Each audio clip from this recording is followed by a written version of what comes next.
Taigi, LMG projekte pradėjau žaisti 2014 metų žiemą. Pirmomis dienomis serveris nelabai kuo ir pritraukė. Galbūt dėl to, jog jame buvau naujokas ir dar nebuvau susipažinęs su serverio specifika. Prasidėjęs 2015 metais susiradau keletą pažįstamų, kurie man padėjo apsiprasti. Tai Arnoldis, Nežiniukas, Almis Mako ir kiti, su kuriais laukdavom serverio starto. Įsivažiavus į vėžes viskas ėjosi idealiai. Pirmasis pasiekimas buvo medikų pavaduotojas pas Tutti Frutti. Idėjų tuo momentu tikrai netrūko, buvau pilnas motyvacijos. Tučiui palikus medikų direktorių atsirado man šansas tapti medikų firmos galva, bet pasirodžius analizai šio pasiekimo nesulaukiau. Šiek tiek pykau ant savęs, jog su anketa tikrai galėjau pasistengti, bet McPain suteikė man šansą ir davė pavaduotoją. McPainui kilo didelių nesklandumų ir direktorių perleido Ignas Mafiozus.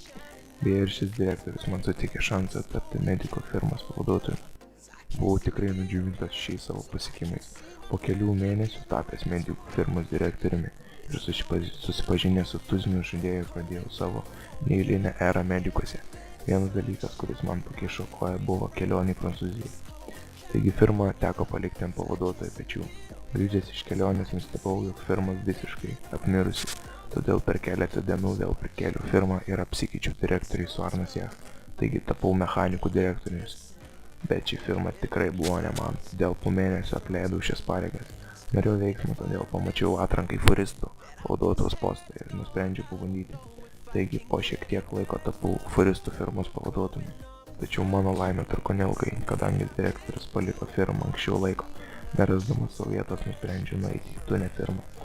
Po kurio laiko tapau Tune firmos pavaduotojų pas Dalius Gold. Buvau neaktyvus, todėl firmoje tiesą sakant nieko nepadariau ir pavaduotojo pareigas teko apleisti. Paskutinis pavaduotojas buvo taksi firmoje. Direktorius Mindis GTA suteikė man šansą tapti pavaduotojumi, bet taip pat kilo bėdų su aktyvumu, kadangi išvykau stovyklą. Taigi buvęs direktorius mane nušalino. Štai ir galima sakyti, svajonės išsipildymas, pirmieji žingsniai komandoje. Pamačiau, kad vyksta atranka į TeamSpeak moderatorių, nieko nelaukdamas užpildžiau. Ši svajonė yra viena iš dviejų, kurią jau išpildžiau šiame projekte. Mantas suteikė man šansą tapti TeamSpeak moderatoriumi. Grįžau ten, kur užaugau. Šiuo metu esu vėl medikų firmos pavaduotojas pas Laurą.